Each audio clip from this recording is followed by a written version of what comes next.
Hello, my name is Betty Friedan, the author of The Feminine Mystique and the founder of the modern feminist movement.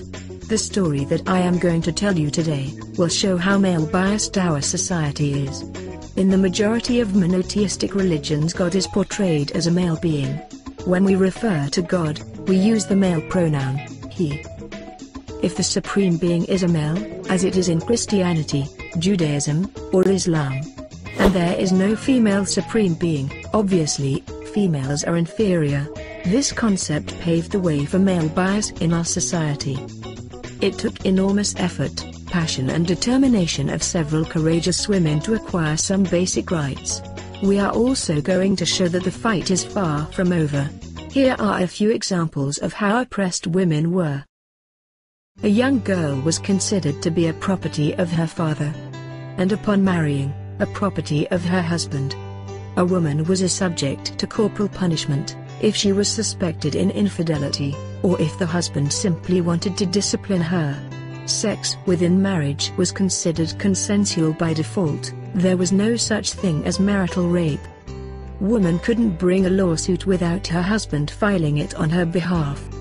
In the early 17th century, a woman could only attend school with her brother. By the 19th century, she could not continue her education beyond grammar school. Up until the 20th century, we were not encouraged to receive an education.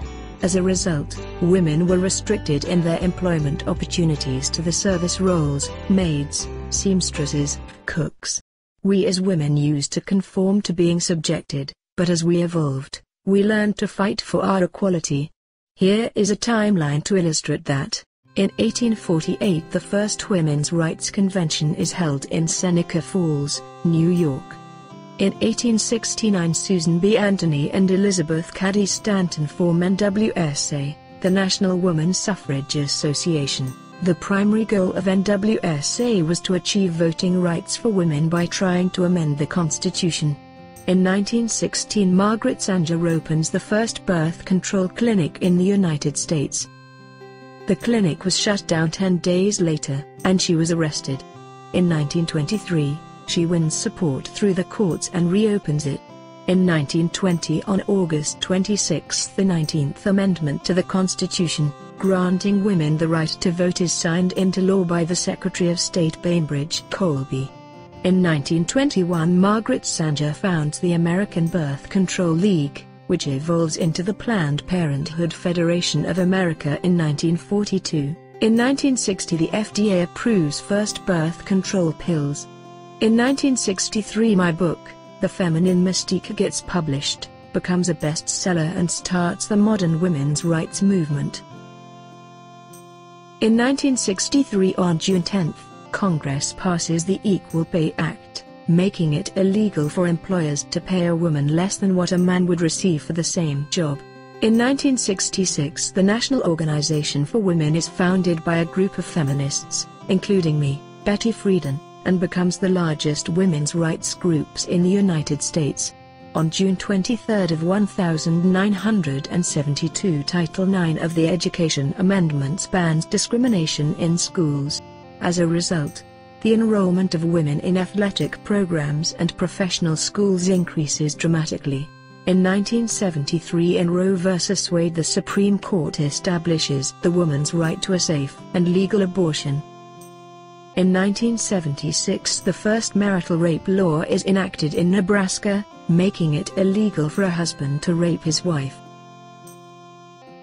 The male bias in our society was so heavy that it continued even into modern times. All 44 United States presidents were men. 76 women and 362 men are serving in the House of Representatives. The Senate seats are currently held by 83 men and 17 women. There have only been 39 women who served in the United States Senate since its creation in 1787. One of the current events taking place in our government is something the media started to call the war on women. The Republican majority is trying to reduce women's access to abortion care.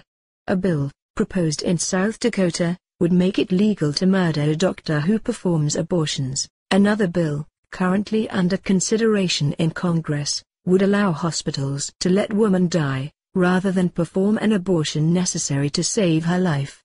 GOP wants to cut nearly $1 billion of financial aid to low-income pregnant women and single mothers. One of the biggest issues that was just voted in the Congress is yet another Republican amendment to cut off all federal funding to Planned Parenthood. Planned Parenthood Federation of America, founded by Margaret Sanger in 1921, is one of the most trusted providers of basic health care and family planning in the United States. We, as women, need to be politically aware in order to retain the rights that Susan B. Anthony, Lucy Stone, Margaret Sanger, and I, Betty Friedan, obtained.